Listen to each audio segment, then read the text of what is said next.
All right, everybody, welcome back to the channel. FLY&RIDE here. These are my awesome Indie Ridge gloves, my Beyond Riders jacket, and that right there is my 2022 BMW R1250 GS. And we're headed out for a nice ride to talk about why I am keeping this bike. Let's get out on the road here real quick, take it for a nice rip, and let's talk about why I'm not getting the new R1250 GS 2024.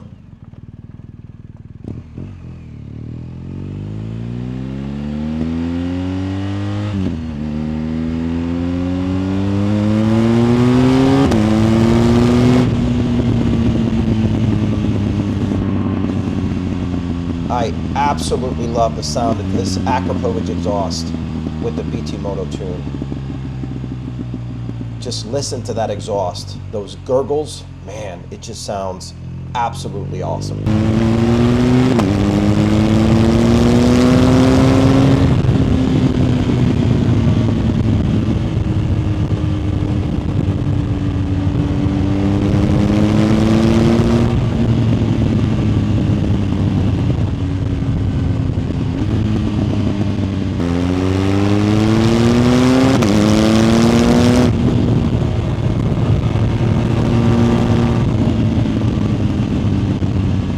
Alright, so the number one reason why I'm keeping this bike, and you're looking at it, it's the profile of this bike compared to the new one. In my opinion, the way that this bike looks right here, looking at the cockpit, and just the overall look and feel of this bike, in my opinion, looks dramatically better than any of the new ones. In addition, I think this bike, just overall, in terms of aesthetics, to me, looks better than the new ones. Now, as I'll say this, from the side, the profile of the new bikes look much nicer than these prior models. But frankly, from the front, with that ugly looking radar in the front, from the rear, and this view right here, I think this bike absolutely beats it. And that's one of the main reasons why I'm keeping this bike and not getting the new one. The second reason is what you're about to hear right now.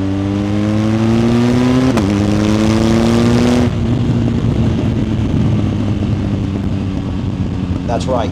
I think the sound of this bike, particularly with this Acra exhaust, sounds way better than the newer ones. Now, the newer ones bring the Acra exhaust on them, but I test rode mine. I'll leave the video here of my first impressions. I just did not like the way that that bike sounded.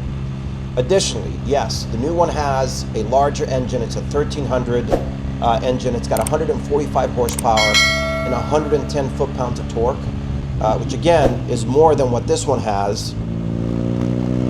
But in my view, the bike does not feel much faster than this one.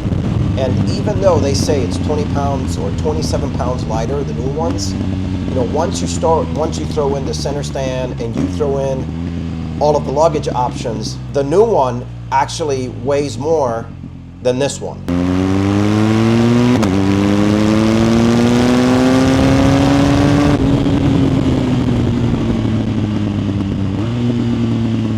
One of the other reasons why I'm not switching is because, from what I understand and what many are reporting, they're having a lot of issues with the new suspension systems on the new bikes. And let me tell you, the suspension system on this bike, it's the best suspension out of any bike I have ever ridden, hands down. And especially if you ride with a Pillion, it auto adjusts, it auto levels. I am telling you, it is absolutely amazing. It is plush, and then if you put it in Dynamic Pro, it gives you the stiffness that you're looking for to really enjoy this bike in its full power. The other reason, and again, a lot of reports about this, is some riders have reported that the new one requires a lot more effort in deceleration. Specifically, they say that the braking is not as responsive as it is on these prior models. Now, I didn't necessarily feel that when I did my first impressions, but a lot of people have been talking about this issue on all of the forums.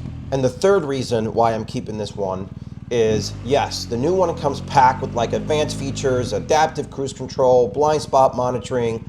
And look, I know that stuff is impressive. I actually have it on my Ducati.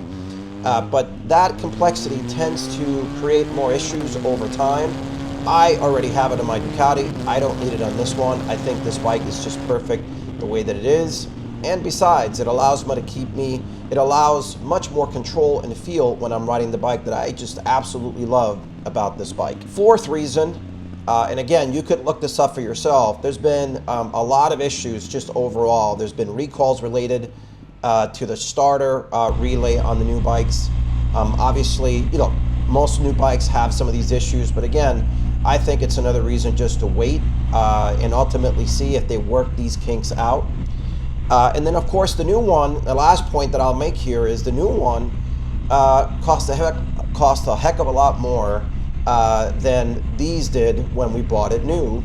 You know, not to mention, if you're really interested in getting into one of these bikes, you could get a great deal on a 22 or a 23 right now for a lot less than what these new ones are going for. And again, in my view, there just isn't enough, especially coming from a current GS owner. I understand if you're coming, you know, into the bike, you know, first time ever.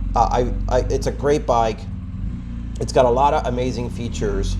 It's not that over time I may not consider it, but particularly the 2024 compared to this, with these issues that I've just listed, is the reason why I am keeping my 2022 BMW R1250 GS. So Airwolf is staying in the Fly and Ride garage.